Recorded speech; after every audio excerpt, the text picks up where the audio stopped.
Hi, and welcome to my web quest. My web quest is about investing and creating a personal investment portfolio, but it's also linked to A Long Walk to Water, which is a book by Linda Sue Park, and it tells the story of a young boy named Salvadut. And it's a great book, and I highly recommend reading the book before you start the web quest. You don't have to read the book in order to understand what we're talking about in the web quest and creating a portfolio, but I really highly recommend it because it adds a dimension of authenticity to the assignment. So basically what the web quest does is it leads you to creating a portfolio of investments. And we're doing this in the web quest to help Salvador have money for the Water for South Sudan organization, which he founded. So how we're going to do this then is we're going to go ahead and we'll just dive right into the process. Is on day one, you're going to learn about stocks and bonds and what's the difference, and a little bit about investing. And you're going to read some articles, and there's a worksheet down here at the bottom. Down here, we've got all the attachments at the bottom, and you're going to print this worksheet and answer the questions as you go along. And then you're going to hand that in at the end of class period. On day two, you're going to learn a little bit more about bonds, but you're also going to learn about a concept called diversification and portfolios. And what a portfolio is it's all the investments that a single person owns. So you're going to learn about that and why it's important to diversify or have different selections in your portfolio. So you're going to learn about that. One of the things that I discovered as I was creating this web quest is that it's kind of difficult to find information on bonds without contacting a broker. So I gave you a couple of hypothetical options. And what's important here is that you're able to choose an option and tell me why you chose that option. What about it is appealing? On the third day, you're going to pick a partner. Now, by this time, you've chosen your bond, but you've also chosen some stocks that are interesting to you. And you're not just going to choose stocks that you like because maybe you've heard of them. Okay, so we're not going to go choosing Under Armour stock because that's, a brand that we like. You're going to have to look into the stocks and see, are these stocks going to be a good investment? Do they pay off in the long run?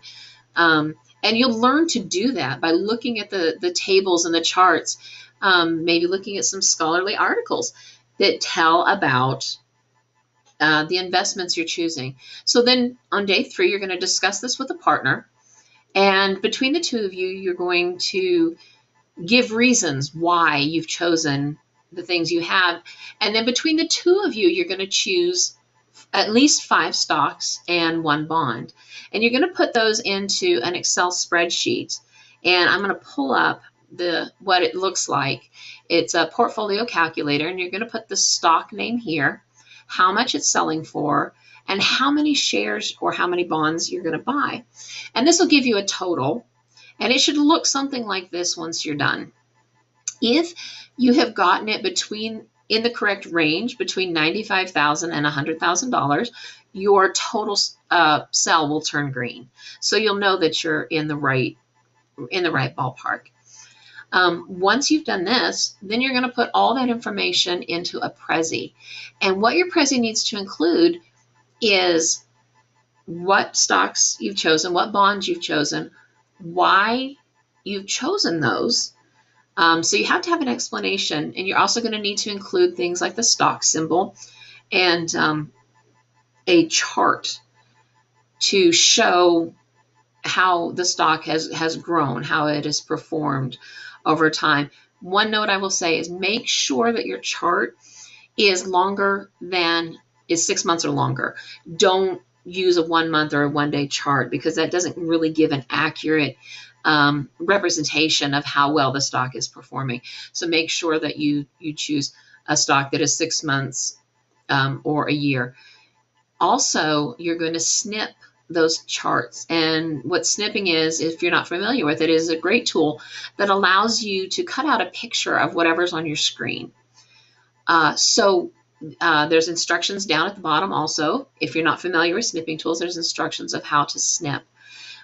Now, and then on the final day, you're going to present your prezzies to the rest of the class, and you need to be prepared to answer the class's questions. And one of the things you're going to do on day 4 is try to come up with questions that your class might ask you. As far as evaluation goes, let me pull up the evaluation screen. Okay, a well-done Prezi is going to have at least 5 stocks and bonds chosen. You're going to have a good explanation. It's going to be supported by facts. You're not going to have any grammar, spelling errors. And the Prezi has all of the criteria outlined in the assignment, and it flows well. So basically what we want is a nice, clean presentation and a good explanation. Now, you may use notes when you present, because I'm not going to expect you to remember everything that you've learned, because it's a lot of information in a short time. One thing I will warn you is there's a lot to do on each day. You need to stay on task. Make sure you're completing each day's assignment on that day. If you don't, you're gonna wind up getting in trouble and not being able to finish in time. And we don't want that. So good luck. I hope you enjoy this web quest. Studies have shown that when you can relate what you're learning to real life scenarios, and Water for South Sudan is a real life organization.